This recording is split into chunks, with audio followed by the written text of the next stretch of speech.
For 60 years here in America, there was a group of truck drivers that were humping to please. Get your mind out of the gutter. It meant something totally different back then. We're talking about Campbell 66 Express. Humping to please.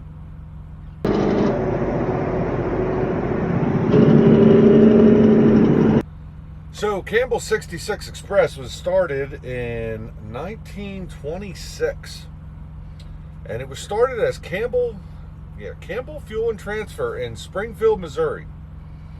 It actually became Campbell 66 in 1933 when George Campbell took over a company called Rapid 66 from St. Louis, which of course was on Route 66.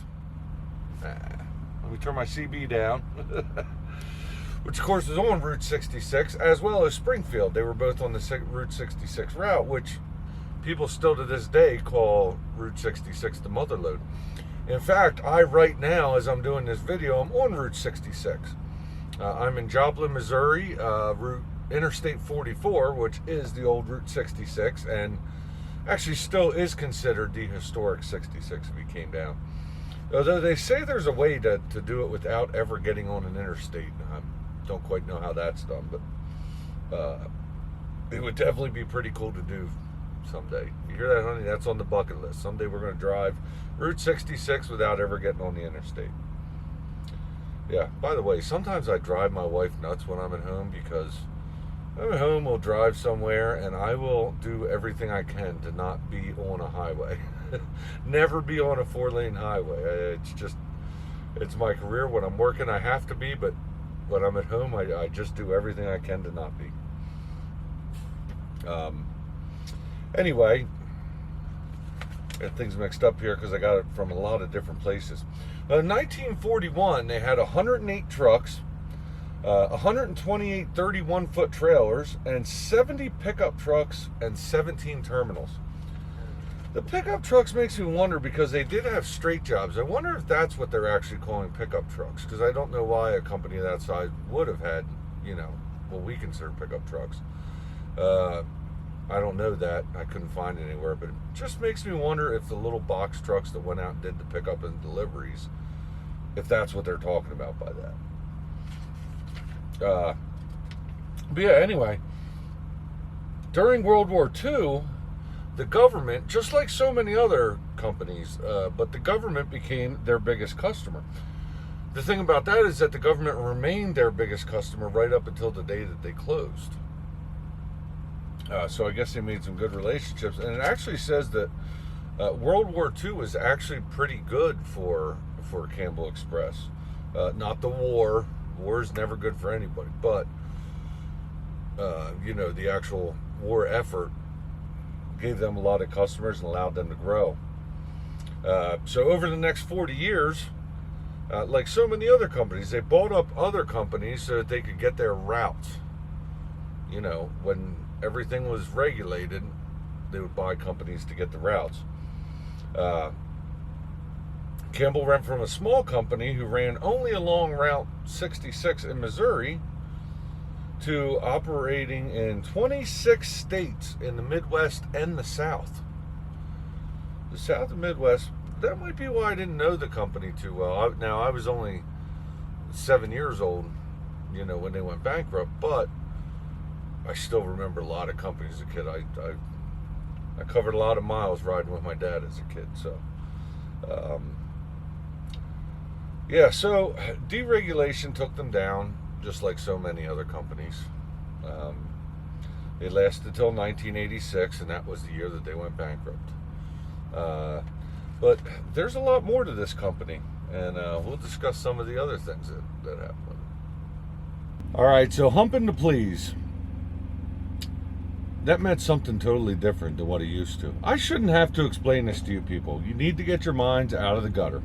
Right away, humping to please must mean something different than what it does. My subscribers. Man. Anyway. So, humping, obviously, back in the day meant, working hard, humping your butt. Anyway. I should probably edit that out, but I'm not going to. But you know, humping hard to get the job done, working harder than everybody else to get things done. So that's where the Camel came from. You know, humping to please on all the trucks. And the Camel's name. Does anybody know what the Camel's name is? I'm going to say it now, but I'll give you guys some time to think about it. Anyway, his name was Snortin' Norton. And this is one of the coolest mascots ever. You'll probably notice I'm probably showing more pictures now. I don't put the pictures in until later when I do editing, but I've gotten so many pictures because this was such people love this mascot. Snortin' Norton is so cool. He just, I mean, he's running, he's, you know, clearly he's moving as hard as he can. Yeah. I don't know much about camels. I don't even know if they run. I do know I once had some food stolen by a camel. That's a true story. Now I have to tell it. All right, so I was in Aruba, and I was with my in-laws and my wife. And the reason I have to tell it, to say this, is because they watch my videos, and they're probably laughing at this. And we went to this little, it was kind of like a little zoo place, an animal sanctuary, and when you go in, you can buy bags of food. You know, little plastic sandwich baggies of food. And so we did, and you go around, you can feed all the animals this food. And I came up, and a camel's leaning over the fence, and so I give him a piece of food. I reach up, give him a piece of food. In this hand, I'm holding the bag. And I reach up, give him a piece of food. He takes a piece of food, and I was like, hey, yeah, cool, you're a camel. Reaches down and grabbed all the food out of my other hand, including the bag, and ate it all. And we're pretty sure that camel probably eats a lot of bags because he knew exactly what he was doing, that sneaky little camel. Anyway, whole different story, way off subject here. But, so anyway, yeah, 1986, they went bankrupt, like so many other companies after deregulation, which is not something I knew much about, but I am learning so much about deregulation. I thought it was a good thing for the trucking industry, and maybe it was in the long run, maybe it wasn't, but I've heard so many great companies went out of business because of it. Here's something pretty interesting, and again, I don't do the pictures till later. We'll see if I get any pictures of this. They had a refrigerated division that was, and their slogan was "Humpin' to freeze." Humpin' to freeze. So I hadn't seen that yet, you know, until I did all this research. So I'll see if I can find some pictures of that. When they went bankrupt in 1986, they had 42 terminals in 13 states. Now, of course, they were running in 26 states. They had 1,300 employees, and they owed $7.5 million and claimed assets of $9.5 million. So their bankruptcy was actually a Chapter 11 reorganization, or Chapter 11 reorganization. Yeah, they reorganized, but they then liquidated their assets to pay their you know, creditors. So Frank Campbell died in 1989. I couldn't find anything about if he had children running the company, if he owned the company. I did hear that, much like what was the other one I just did recently, where the employees bought the company at the end? Preston. It was Preston. Yeah, management bought the company at the end, but couldn't make it last.